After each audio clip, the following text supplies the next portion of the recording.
Good afternoon. My name is Hola Tamadama, and I want to thank everybody who joins us. The topic of our next briefing is the admission campaign of 2023 and preparation for the new curriculum year. Joining us online is Andriy Vitrenko, First Deputy Minister of Education and Science of Ukraine. Good afternoon, Mr. Andriy. Good afternoon. Glory to Ukraine. Glory to the heroes. Mr. Andriy, so what is the number of graduates in Ukraine and outside of Ukraine were passing the national multi-subject test? Well, we all know that the main session of the national multi-subject test was going on from 7th to 20th of June, both in Kiev and both in Ukraine and abroad, in Turkey, Azerbaijan, Canada, United States, and the countries of European Union. There were 20 shifts. 670 examination centers were deployed abroad Ukraine, and 261,825 persons took part in the national multi-subject test. Unfortunately, 728 were not able to pass this test, but 263,000, which amounts to 93%, received a score that allows them to enter the higher educational institutions of Ukraine. So given the average score, can you say that the level of knowledge of our students was improved, or did it decrease? Well, you know, I would not talk about the average score, because in the Ministry of Education we think that this term is not quite correct. It's popular among those who are about to be admitted to the higher educational institutions and among their parents. But this year the students were allowed to pass the test on mathematics and Ukrainian language, and one subject at their discretion, like foreign language or chemistry or biology. But given the full set depended on the specialty, we have the weighted ratios added to this score. So for the same graduate, the average score for different specialties will be different, you know. So we think it's not quite a correct notion. We don't usually use it, and we don't track such an indicator as the average score. I would like on my end to provide the information about the best and the worst results of the national multi-subject test for the mandatory subjects such as mathematics and Ukrainian language.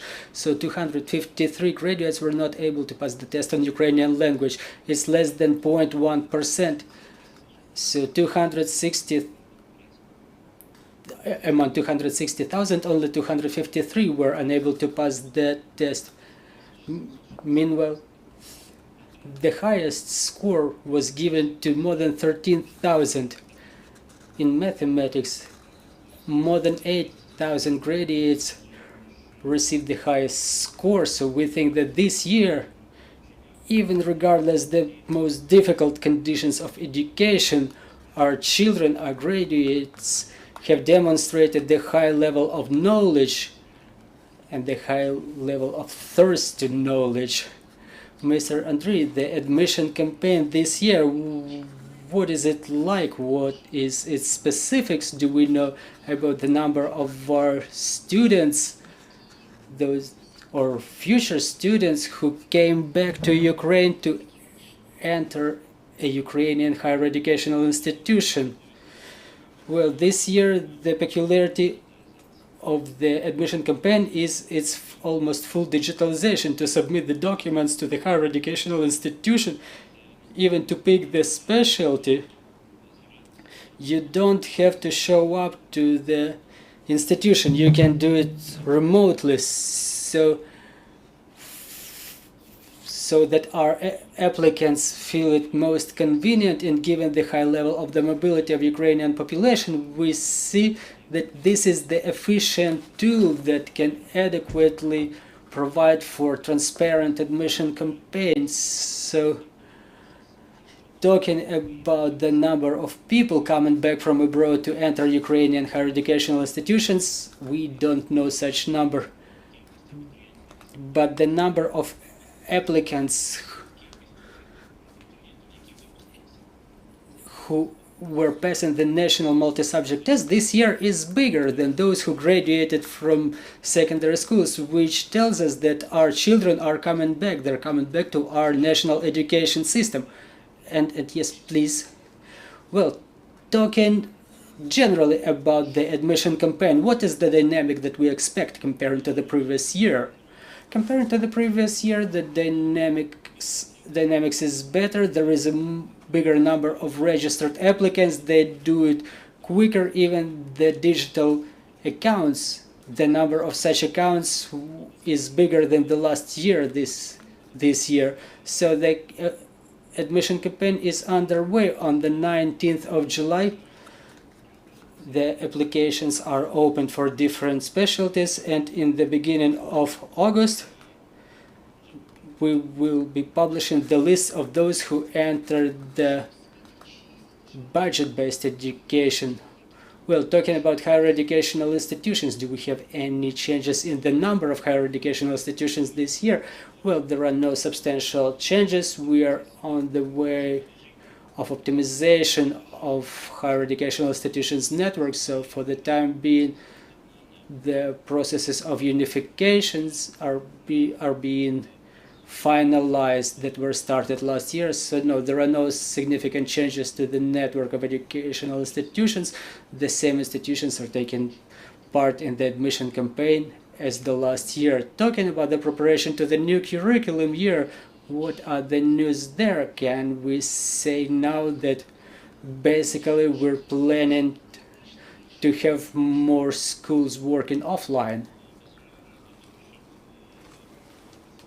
Obviously, to prepare to the new curriculum year, we draw everyone's attention to a number of things. First of all, it's the security of the participants of the education process. The government allocated 1.5 billion of subsidies for outfitting of the secure environments, educational environments in schools. So we urge all the educational institutions to efficiently prepare for the new curriculum year to make sure that the more of our children possible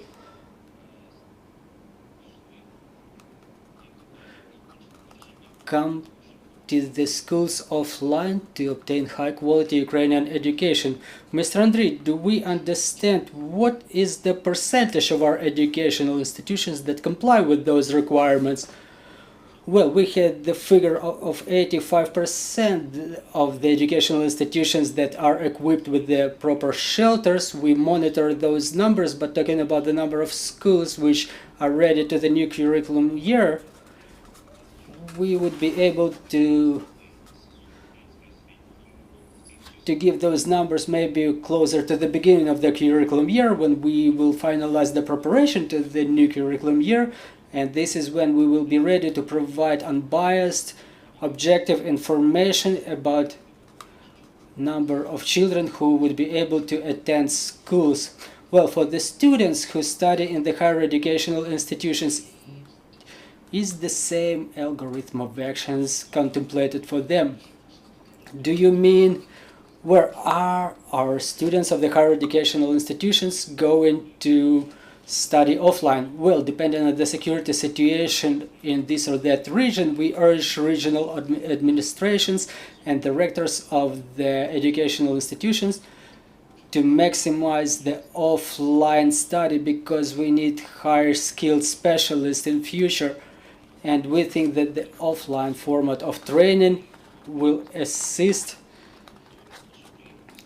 to the best pace of reconstruction of our country after our victory. Thank you. We have questions on the floor. Good afternoon, Natalia Molchanova, Ukrinform. I have a question regarding national multi-subject tests. Now an additional session is underway. So the number of participants of national multi-subject test, does it include those who take part in the additional session, or is it not a final number? Do we expect for the people to finish the testing. No, that's the separate numbers. So, well, what is the number of participants in the additional session of National Multi-Subject Test? And another question is, this year there was a number of reports about copycats, about the multiple number of copying, but when the participants, for example, were passing national overall tests, they were turning in their cell phones. Why is it allowed not to turn in the cell phones during this national multi-subject test session? Are there any measures taken to avoid the copying? And we don't know what will be happening next year. Are there any measures taken by the ministry to avoid such cases, or at least to minimize them? Well, thank you for your question. I want to tell you that faithfulness is the personal feature of every person. If there are such cases, it's a bad situation that should not be repeating itself. It's a whole disgrace talking about people who were having cell phones with them. You know, during national multi-subject test, the use of cell phones is prohibited too, so we will be developing this procedure maybe, or delivering to the specific points of testing. We will draw our conclusions, we will learn our lessons from this situation, but we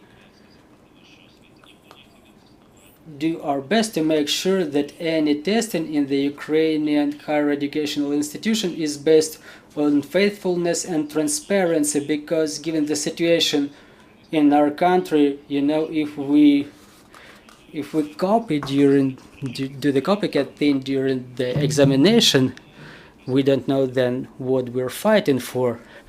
And faithfulness is one of the top graces of Ukrainian people. Thank you very much. Thank you very much for the information you've just disclosed. Joining us was Andriy Vitrenko, First Deputy Minister of the Education and Science of Ukraine. Our team is working on the schedule for tomorrow, so stay tuned, work together for our victory, and glory to Ukraine.